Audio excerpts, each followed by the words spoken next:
All right, shalom, shalom. All right, real quick history lesson that a lot of people don't know, something they don't teach you in school.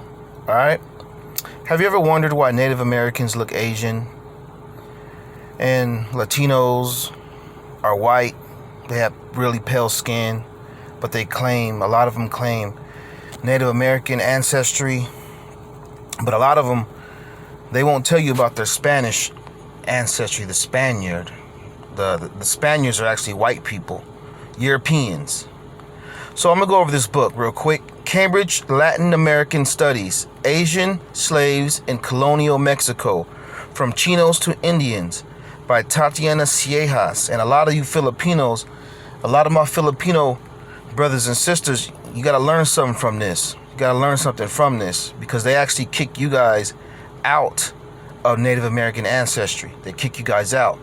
But the majority of so-called Native Americans that they show you pictures of are actually Chinos. They're actually Asians. And let's prove that. We're going to go into this book. Now, this book is very juicy. It talks about the Israelites that came from Africa and Spain also during the Spanish Inquisition. But I'm going to get into this real quick. This is called Joining the Republic of Indians, Free Filipinos and Free Chinos. All right, page 143. We're going to start off at, he obtained this privilege as a tributary Indian Indio, matriculated in the indigenous neighborhood barrio of San Juan. Remarkably, Francisco had been born in Portuguese India and was very likely a former slave. So how did he become an Indian? As it turns out, Francisco was one of many Chino slaves who underwent this incredible transformation. Chinos like Francisco followed in the path of free natives of the Philippines who immigrated to Mexico. Uh-oh, it's getting juicy. These Filipinos, confusingly called Chinos as well, laid the groundwork for Chino slaves who, like themselves, became indigenous vassals of the Spanish crown after Chino slavery was abolished in 1672. Did you guys even know this stuff? And this is true. I just looked it up. I fact-checked it all. It's all true. Let's keep going. Over time, all of their diverse ethnic identities were folded together into one Indian identity. So now you got a respect for when someone says Indian. This is why in Ancestry.com and the 23andMe, when you do your DNA, if you're Latino or someone who call themselves indigenous or whatever, when your Native American DNA comes up, it comes also with Pacific Islander, Filipino, India. So pretty much they categorize Native Americans as Asians. And that's just what it is. Let's keep going. Prior to abolition, however, Filipino immigrants had to contend with the legal and conceptual ambiguities that connected them to Chino slaves of various ethnic backgrounds. So that means different types of Asians. Filipino immigrants were indeed Indians. See that? The legal term for all indigenous peoples of Spanish colonies, but they nonetheless had to secure membership in the Republic of Indians in Mexico to benefit from the rights, privileges, and protections. This is juicy. This is juicy. See, this is what happens when you read. If you just believe in what the media says and what they tell you on television, you won't know nothing. Let's keep going. Given to natives of Mexico, Filipinos, in other words, distinguished themselves from slaves by joining the Republic of Indians. The evolution from Chino slave to indigenous vassal depended on the early presence of native people of the Philippines who immigrated freely to Mexico after the Spanish conquest. Oh, this is juicy, y'all. This is juicy. Let's keep going. Page 145.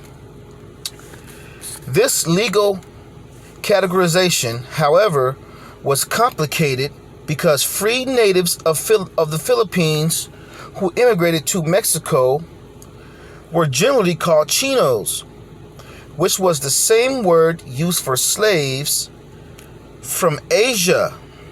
Sometimes they were also referred to as Indios, Chinos, or simply as natives. So there you go.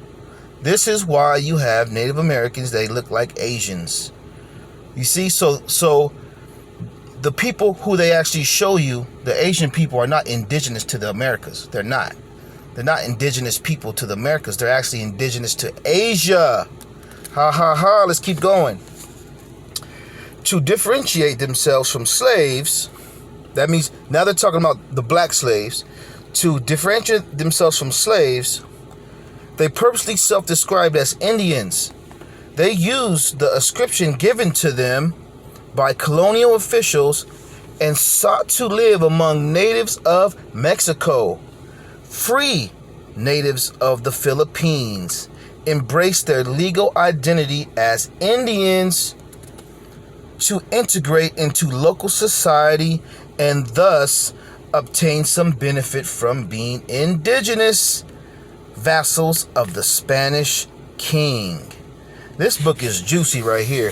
If you guys don't get this, if you don't have this book, you should get it. Let me show you one more thing, and then I'll leave it at that. You can get it on your own.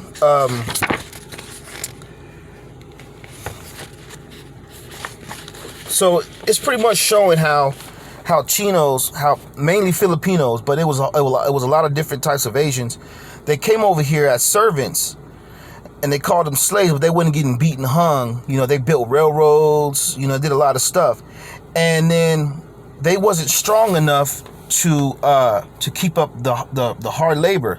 So that's when they start getting black people, and then we could take the hard labor and the beatings and everything. But let's prove that real quick. Here it is. A number of Chino slaves work in sugar and cocoa haciendas, but the majority of the so-called Chinos worked in the cocoa haciendas of the Pacific coast, were free natives of the Philippines. There you go. Free natives of the Philippines who were paid laborers. So they wasn't really slaves. They were just paid. They were getting paid very low wages. The property records of sugar haciendas, moreover, attest to the occupational distinction. Chinos were purchased to be servants and to do auxiliary work, not to be field hands. Don Antonio Urrutia de Vergara, for example, rented a sugar hacienda in Pinzandaro, Michoacan for 6,400 pesos a year, which included 20 slaves, all described as Negroes, except for a Chino named Juanico, who was listed separately as a servant. See, so there's a difference. They were servants, but regardless, they still treated them like crap, and they still had Filipinos here as servants, all right? In part, Chino slaves were spared from brutal work, such as harvesting and making sugar, because they were perceived to be physically weaker than African slaves. That means the Israelites.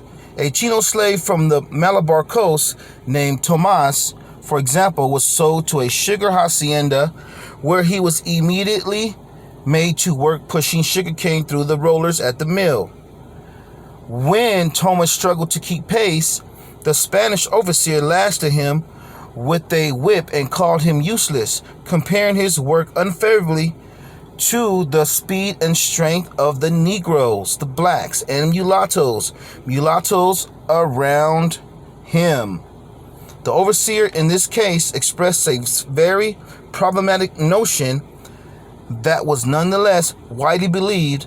Slaves of African descent were deemed stronger and more capable of doing hard labor than Chino slaves. So this is part of American history that they don't tell you about. These people, these Europeans, are liars.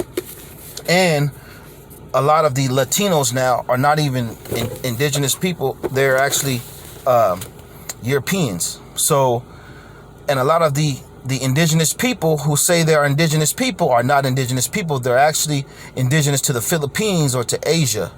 You see, so there's a big lie that's going on. And unless you actually research this stuff on your own, you're never going to find out. All right. Blessed is he that readeth. All right. Shalom.